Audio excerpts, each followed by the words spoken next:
আলহামদুলিল্লাহি রাব্বিল আলামিন ওয়াসসালাতু ওয়াসসালামু আলা আশরাফিল আমবিয়াই ওয়াল মুরসালিন ওয়া আলা আলিহি ওয়া সাহবিহি আজমাইন। আউযু বিল্লাহি মিনাশ শাইতানির রাজীম। বিসমিল্লাহির রহমানির রহিম। সম্মানিত দর্শক শ্রোতাবৃন্দ, ভাই এবং বোনেরা, আসসালামু আলাইকুম ওয়া রাহমাতুল্লাহি ওয়া বারাকাতুহু। আমরা আল্লাহ সুবহানাহু ওয়া তাআলার অফুরন্ত অনুগ্রহের শুকর আদায় করি, যিনি প্রতিদিনকার মতো আজও আমাদেরকে ইসলামিক টিভি কর্তৃক আয়োজিত আজকের এই মহাজীবন অনুষ্ঠানে উপস্থিত থাকার সুযোগ আমাদেরকে দিলেন। এজন্য আমরা পড়ি আলহামদুলিল্লাহ। সম্মানিত ভাই এবং বোনেরা, বিগত পর্বে আমরা আপনাদের সামনে আলোচনা করেছি হযরত উমর ফারুক রাদিয়াল্লাহু তাআলা আনহুর শাসন ব্যবস্থার ভিতরে তিনি বিভিন্ন কর্মকর্তাদেরকে কিভাবে নিয়োগ দিতেন এবং তাদের নৈতিক উন্নয়নের জন্য কতখানি সতর্কতা অবলম্বন করা হতো।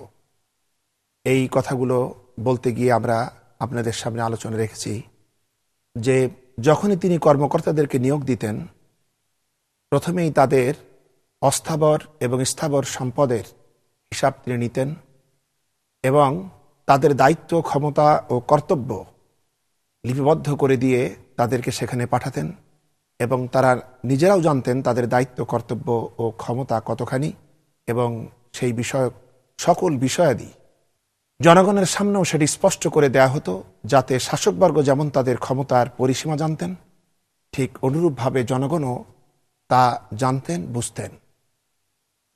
হযরত উমর ফারুক রাদিয়াল্লাহু তাআলা আনহু তাদেরকে নিয়োগ করার পর তাদের উপর আরোপিত দায়িত্ব তারা ঠিকমতো পালন করছে কিনা এটা দেখার জন্য, এর খোঁজখবর নেওয়ার জন্য তিনি গুপ্তচর বিভাগও প্রতিষ্ঠা করেছিলেন। তাদের মাধ্যমেও তিনি খবরাদি সংগ্রহ করতেন।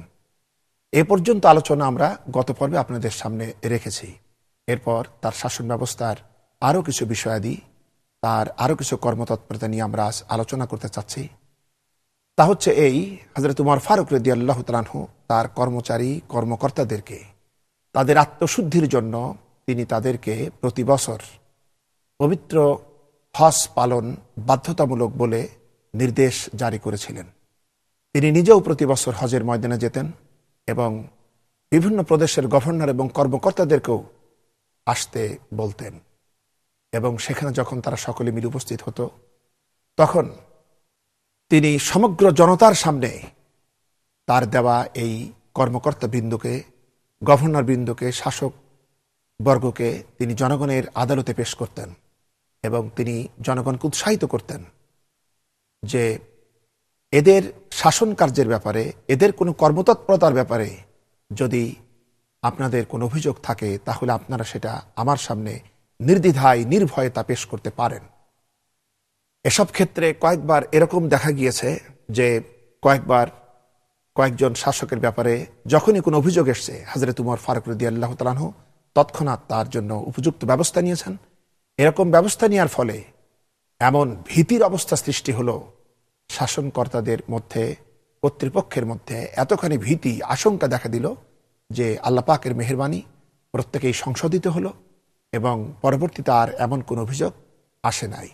সম্মানিত ভাই এবং বোনেরা, হযরত উমর ফারুক রাদিয়াল্লাহু তাআলা আনহুর এই অভিযোগের, এই কর্মপদ্ধতির মাধ্যমে যারা ছিলেন জনগণের জন্য দায়িত্বশীল, জনগণের খাদিম, তাদের সাথে জনগণের মাঝখানে দূরত্ব পরিপূর্ণরূপে দূরীভূত হয়ে গিয়ে জনসাধারণ এবং কর্মকর্তাবৃন্দ, শাসন কর্তৃপক্ষ বৃন্দরা সকলে মিলে ভাই ভাই একাকার হয়ে গেলেন তারা, যার জন্য আল্লাহ রাব্বুল আলামিনের শিক্ষাই ছিল কুনু ইবাদাল্লাহি ইখওয়ানা, এসো আমরা সকলে মিলে ভাই ভাই হয়ে যাই। হযরত উমর ফারুক রাদিয়াল্লাহু তাআলা আনহু তার খেলাফতের যেটা ছিল প্রথম বৈশিষ্ট্য, সেটা ছিল এই, আল্লাযীনা মাক্কান্নাহুম ফিল আরদ আকামুস সালাত ওয়া আতাউজ যাকাত আমারু বিল মারুফ ওয়া নাহাউ আনিল মুনকার। আল্লাহ পাক বলেছেন, আমি যখন মুমিনদেরকে ক্ষমতা দেই তখন তারা প্রথমেই নামাজ কায়েম করে। এই যে নামাজ কায়েম, এর মাধ্যমে শাসক এবং শোষিত জনগণ এবং তাদের কর্মকর্তাবৃন্দ তারা সব কাঁধে কাঁধে, তারা হৃদয়ের সাথে হৃদয় মিলে তারা সকলে একাকার হয়ে গেল। যার জন্য কবি বড় সুন্দর করে বলেছেন, এক হি সফ মে খাড়ে হো গে মাহমুদ ও আয়াস, না কুই বান্দা রাহা না কুই বান্দা নওয়াজ। একই কাতারে সামিল হয়েছে যেন সুলতান মাহমুদ এবং তার চাকর আয়াস। কিন্তু অবস্থা এখন এই হয়েছে যে এখন কে চাকর আর কে সম্রাট এর কোনো পার্থক্য আর সূচিত হয় না। চাকর এবং সম্রাট উভয় মিলে কেবলমাত্র আল্লাহ রাব্বুল আলামিনের গোলামে পরিণত হয়েছে। সুবহানাল্লাহি বিহামদিহি। এইভাবে হযরত ওমর ফারুক রাদিয়াল্লাহু তাআলা আনহু তার শাসন ব্যবস্থার ভিতরে এদিকে তার সতর্কতা, লক্ষ্য এবং তার আত্মশুদ্ধির এই যে প্রক্রিয়া ছিল, তার মাধ্যমে তিনি একটি পরিপূর্ণ কল্যাণবহ ফল তিনি লাভ করেছিলেন। সম্মানিত ভাই এবং বোনেরা, হযরত ওমর ফারুক রাদিয়াল্লাহু তাআলা আনহুর শাসন ব্যবস্থার ভিতরে আরেকটি বিভাগ এমন ছিল, যেমন দেশের শান্তি শৃঙ্খলা রক্ষা করার জন্য সেই সময়কার সচেতন নাগরিক বৃন্দই যথেষ্ট ছিল। তারপরও বর্তমানকালের পুলিশ বিভাগের মতো একটি ভাগ ছিল, যেটাকে বলা হতো দিওয়ানি আহদিয়াত। এই ভাগের মাধ্যমে যাদেরকে দায়িত্বশীল করা হয়েছিল, তাদের দায়িত্ব ছিল তারা জনগণের দাড়িপাল্লার মাপজোককে তারা ঠিক করতেন, পরিমাপ ওজন তারা পরীক্ষা করতেন, যেন ক্রেতা বিক্রেতা থেকে বিন্দু পরিমাণও যেন ক্ষতিগ্রস্ত না হয়, সেদিকে তাদের চরম খেয়াল থাকত। এরপরে হযরত ওমর ফারুক রাদিয়াল্লাহু তাআলা আনহু এই যে পুলিশ বিভাগটা কায়েম করেছিলেন, তাদের আরও দায়িত্ব ছিল তারা চুরি ডাকাতি প্রতিরোধ করার জন্য তারা প্রাণান্তকর পরিশ্রম করত, সতর্ক থাকত, এবং কোনো ভারবাহী প্রাণীর উপরে যেন দুর্বহ বোঝা চাপানো না হয় সেদিকেও তাদের খেয়াল থাকত। এবং মক্কা থেকে মদিনার যে পথ ছিল, যে পথে হজের সময় এবং অন্যান্য সময় বেশিরভাগ মুসাফিররা পথ অতিক্রম করতেন, তাদের নিরাপত্তার জন্য, তাদের সুবিধার জন্য তিনি এই পথের দিকে দিকে তিনি বিভিন্ন পুলিশ চৌকি তিনি প্রতিষ্ঠা করেছিলেন, এবং এই পথের পাশে তিনি মানুষের সুবিধার জন্য কূপ এবং সরাইখানাও প্রতিষ্ঠা করেছিলেন। সম্মানিত ভাই এবং বোনেরা, হযরত ওমর ফারুক রাদিয়াল্লাহু তাআলা আনহু এই বিভাগের মাধ্যমে তিনি একদিকে চুরি প্রতিরোধ করতেন, অপরদিকে মানুষের প্রতি জুলুম, মানুষকে ক্ষতিগ্রস্ত করা থেকে দায়িত্বশীলদেরকে বিরত রাখতেন, অপরদিকে মদের ক্রয় বিক্রয় এবং তার উৎপাদন, তার প্রস্তুতিকরণ সবকিছুর প্রতিরোধ ব্যবস্থার দায়িত্ব ছিল এই বিভাগের হাতে। হযরত ওমর ফারুক রাদিয়াল্লাহু তাআলা আনহু আরব জাহানের সর্বপ্রথম কারাগার তিনি প্রতিষ্ঠা করেন। তিনি এক ব্যক্তির একটি গৃহ 4000 দিরহামের বিনিময়ে ক্রয় করে সেটাকে তিনি ইসলামের রাষ্ট্রের প্রথম কারাগার হিসাবে প্রতিষ্ঠিত করেছিলেন। এবং আইন শৃঙ্খলা পরিস্থিতির উন্নতির জন্য যখন দেখা গিয়েছে এক ব্যক্তির উপরে একই অপরাধ বারবার ঘটছে, তিনি তাদের উপরে শাস্তি জারি করছেন, তারপরও যখন তাদেরকে তা থেকে মুক্ত করা যাচ্ছে না, তখন তিনি অপরাধীকে দ্বীপান্তরে নির্বাসন শাস্তিও তিনি প্রয়োগ করেছিলেন। সম্মানিত ভাই এবং বোনেরা, হযরত ওমর ফারুক রাদিয়াল্লাহু তাআলা আনহু এইভাবে তিনি তার শাসন ব্যবস্থার কর্মতৎপরতা দিয়ে মানুষের কল্যাণ সাধনের জন্য তিনি তৎপর হলেন, এবং এরপরে তিনি নগরায়নের জন্য, যাতে সকল শ্রেণীর মানুষ তাদের সুবিধা লাভ করতে পারে, তাদের প্রতিভার বিকাশ হয়, তারা যাতে তাদের কাজ খুঁজে পায়, তারা যাতে নিজেদের ভাগ্যের পরিবর্তন করতে পারে, সেজন্য তিনি বিপুল পরিমাণ নগরায়নের ব্যবস্থা তিনি করেছিলেন। তার ভিতরে উল্লেখযোগ্য ছিল যেমন বসরা। প্রথমে এখানে নগরায়নের পূর্বে এখানে লোকসংখ্যা ছিল মাত্র 800 জন, কিন্তু তিনি এই বসরাকে এত সুন্দর করে নির্মাণ করেছিলেন, যার কারণে পরবর্তীতে দেখা গেল এখানকার লোকসংখ্যা বৃদ্ধি পেয়ে 1,20,000 পর্যন্ত বৃদ্ধিপ্রাপ্ত হল, যার 80,000 জনগণ এরকম ছিল, তারা সকলেই ছিল সামরিক বাহিনীর সদস্যভুক্ত। সম্মানিত ভাই এবং বোনেরা, এবং এই বসরাতে তিনি শিক্ষা দীক্ষার জন্য এত সুন্দর ব্যবস্থা করলেন। এখানে তিনি যে সমস্ত মসজিদ নির্মাণ করেছিলেন তার প্রত্যেকটিতে শিক্ষা দীক্ষার ব্যবস্থা ছিল, যার জন্য পরবর্তীতে আমরা পেয়েছি মুসলমানদের গৌরব হিসাবে পরবর্তীতে এই শহরেই জন্মলাভ করে ইসলামী ফিকার ইমাম মুস্তাহিদ হযরত হাসান বসরি রহমতুল্লাহ আলাইহির মতো দিকপালের জন্ম হয় এই বসরাতে। এইভাবে তিনি বসরাকে সাজিয়েছিলেন জ্ঞান বিজ্ঞান দিয়ে, মানুষের আর্থিক উন্নতি সাধন করেছিলেন, নগরকে তিনি সুন্দর করে তৈরি করেছিলেন, এর পথঘাটকে তিনি সুন্দর করে রচনা করেছিলেন। এরপর তিনি আরেকটি নগর সুন্দর করেন, যেটা তার নিজস্ব তত্ত্বাবধানে তৈরি হয়েছিল। তার নাম ছিল কুফা। এই কুফার মাটি ছিল কঙ্কর আর বালুকা মিশ্রিত, যার কারণে এর নামকরণ হয়েছে কুফা।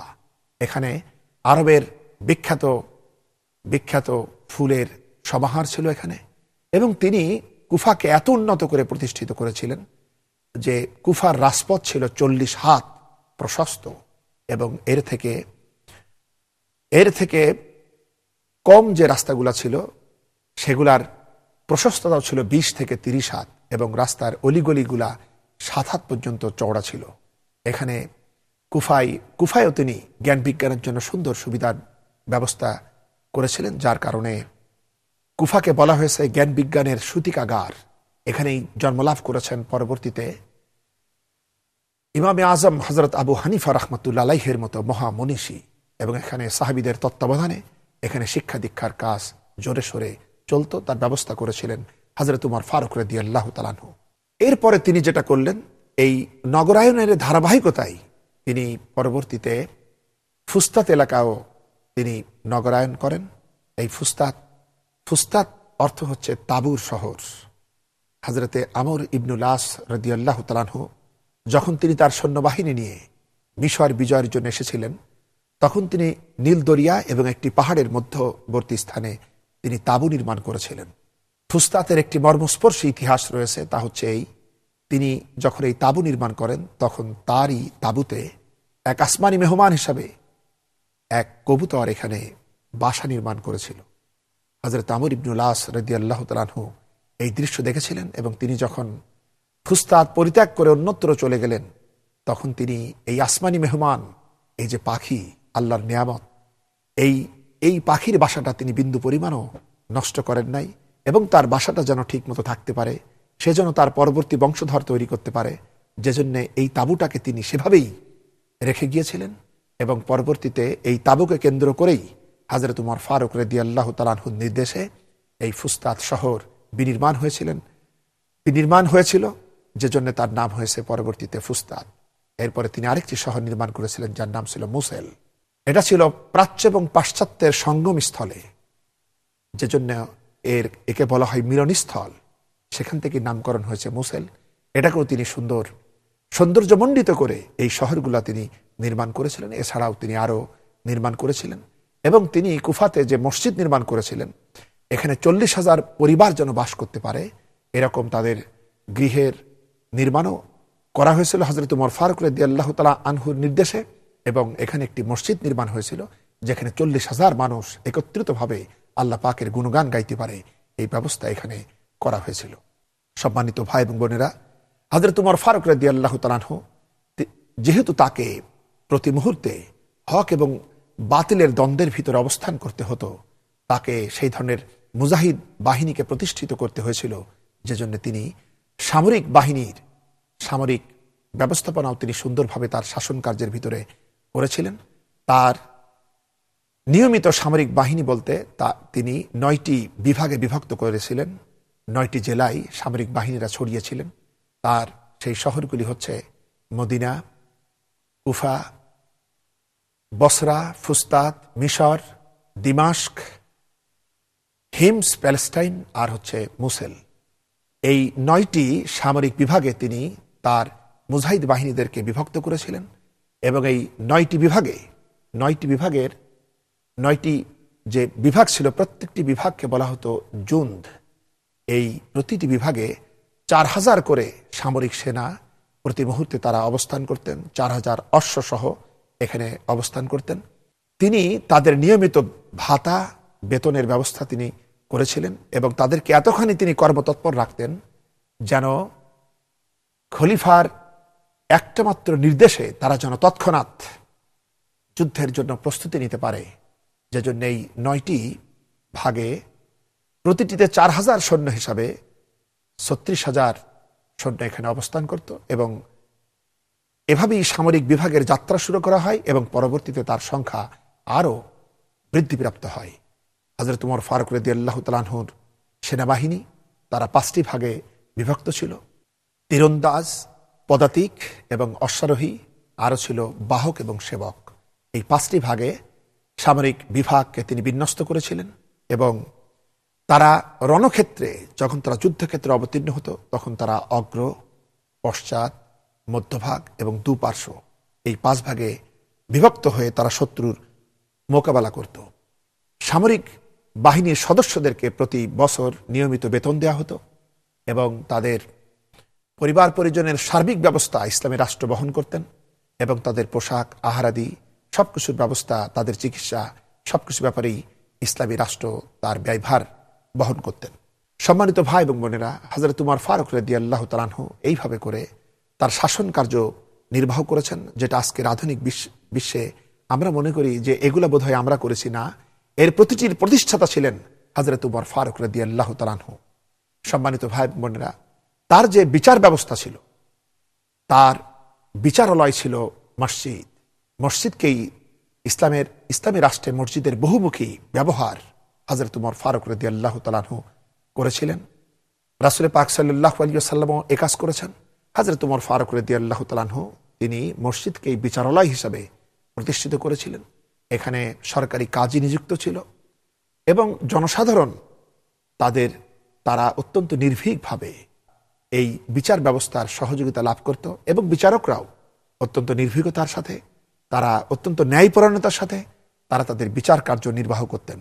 তারা বিচার করতে গিয়ে কোরআন, সুন্নাহ, ইজমা, কিয়াস এবং আইনজ্ঞদের মতামত নিয়ে তারা বিচারের রায় প্রদান করতেন এবং সরকারি তহবিল থেকে বিচারকদেরকে উচ্চ হারে বেতন প্রদান করা হতো, যাতে কোনো রকম ঘুষ নেওয়ার কোনো প্রবণতা তাদের মাঝে সৃষ্টি না হয় এবং বিচার পেতে গিয়ে জনসাধারণকেও বিন্দু পরিমাণও কোনো খরচ বহন করা লাগে নাই। সম্মানিত ভাই এবং বোনেরা, হযরত উমর ফারুক রাদিয়াল্লাহু তাআলা আনহুর এই বিচার ব্যবস্থায় একদিকে যেমন মুসলমানরা এখান থেকে বিচার পেতেন, অমুসলিমরাও ইচ্ছা করলে তারা এখান থেকে বিচার লাভ করতে পারতেন। তবুও তাদের জন্য একটি সুন্দর সুযোগ ছিল, তাহলেই কোন অমুসলিম যদি মনে করতেন যে আমি আমার ধর্মীয় বিধানে বিচার লাভ করতে চাই, তাহলে তার সেই স্বাধীনতা ছিল এবং সংশ্লিষ্ট সেই অমুসলিম ব্যক্তি তিনি তাদের ধর্মগুরুর কাছ থেকে তাদের ধর্মীয় কেতাবের মাধ্যমে তাদের নিজেদের ভিতরে তারা বিচার লাভ করতে চাইলে তাদেরকে সেই স্বাধীনতা তাদেরকে দেওয়া হয়েছিল। সম্মানিত ভাই এবং বোনেরা, বিগত বিভিন্ন পর্বে আমরা হযরত উমর ফারুক রাদিয়াল্লাহু তাআলা আনহুর এই যে ন্যায় বিচারের বিভিন্ন দৃষ্টান্ত আপনাদের সামনে আমরা পেশ করেছি এবং এরপরে সুতরাং আজকে সেই উদাহরণ না টানলেও চলবে। আমরা শুধু যেটা বলতে চাচ্ছি তা হলো হযরত উমর ফারুক রাদিয়াল্লাহু তাআলা আনহু মসজিদকেও তার শাসন পরিচালনার জন্য এক বহুমুখী ব্যবহারের কেন্দ্রভূমি হিসাবে তিনি ব্যবহার করেছিলেন। তিনি তার শাসনামলে প্রায় 4 সহস্রাধিক মসজিদ তিনি নির্মাণ করেছিলেন, কিন্তু তার প্রতিটি মসজিদেই তিনি সর্বসাধারণের শিক্ষা দীক্ষার জন্য তিনি সুব্যবস্থা রেখেছিলেন এবং তিনি সর্বপ্রথম মসজিদগুলাতে পবিত্র কোরআনে কারীমের তাফসীর শিখার জন্য তিনি ব্যবস্থা রেখেছিলেন, যাতে সর্বসাধারণ আল্লাহ পাকের কালাম থেকে তারা তাদের জীবন সমস্যার সমাধান যেন তারা লাভ করতে পারে, সেদিকে তার ব্যবস্থা ছিল। এবং যারা এই শিক্ষা দীক্ষা দিতেন তাদেরকেও সরকারি তহবিল থেকে তাদেরকে সম্মানী ভাতা প্রদান করা হতো। সম্মানিত ভাই এবং বোনেরা, এই সমস্ত শিক্ষাঙ্গনে এই যে মসজিদে শুধুমাত্র কোরআনে কারীমই শেখানো হতো না, বরং ব্যাকরণ চর্চা, ভাষা চর্চা, বিজ্ঞান, চিকিৎসা বিজ্ঞান এবং বিভিন্ন বিষয়ক জ্ঞানাদি জনগণকে দান করার ব্যবস্থা এখানে ছিল। সম্মানিত ভাই এবং বোনেরা, কিন্তু আজকে আমাদের যে পরিণাম হয়েছে তা হলো আমাদের মসজিদগুলি আজ আমরাও মসজিদ গড়া নিয়ে ব্যস্ত থাকি, কিন্তু হযরত উমর ফারুক রাদিয়াল্লাহু তাআলা আনহু মসজিদ গড়ার পাশাপাশি তিনি মানুষ গড়ার জন্য তার কর্মসূচি ছিল, এদিকে তার তৎপরতা ছিল। মানুষ গড়ার কারণেই তিনি মসজিদ নির্মাণ করতেন, কিন্তু আমরা যতখানি মসজিদ বিনির্মাণের চেষ্টা করি ততখানি মানুষ গড়া নিয়ে আমাদের ভিতরে পেরেশান হতে দেখা যায় না। আমাদের মসজিদগুলি আজ পরিণত হয়েছে নিছক নামাজ ঘরে।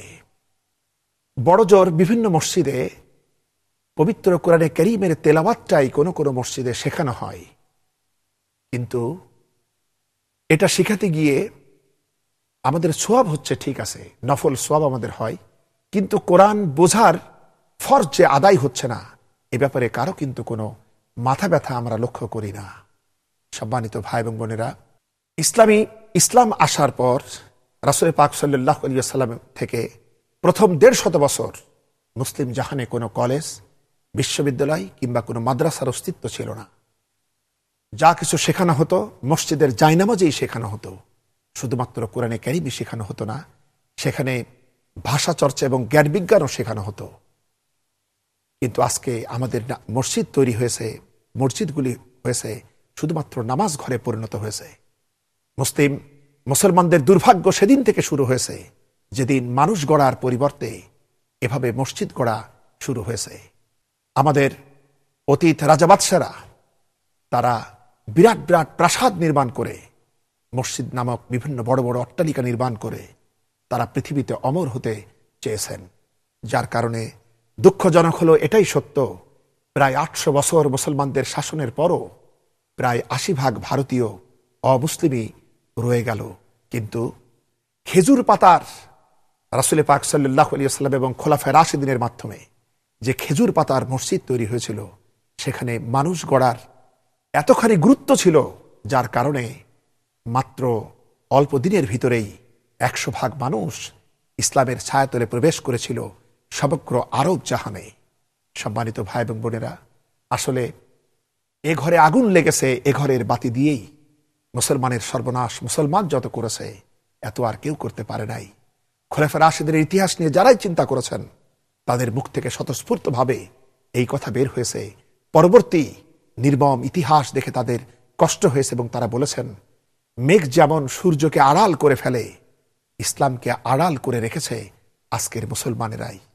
সম্মানিত ভাই এবং বোনেরা, হযরত উমর ফারুক রাদিয়াল্লাহু তাআলা আনহু তার শাসন ব্যবস্থা পরিচালনা করতে গিয়ে তিনি যেমন পুলিশ বিভাগ প্রতিষ্ঠিত করেছিলেন, সামরিক বিভাগ প্রতিষ্ঠিত করেছিলেন এবং শিক্ষা দীক্ষার জন্য তিনি মসজিদকে তৈরি করেছিলেন, যার মাধ্যমে সর্বসাধারণ তাদের জীবনের, তাদের আইন শৃঙ্খলা, দেশীয় আইন শৃঙ্খলা রক্ষার জন্য তারা প্রয়োজনীয় আইন কানুন বিধি ব্যবস্থা তারা এই মসজিদ থেকেই লাভ করতে পারতেন।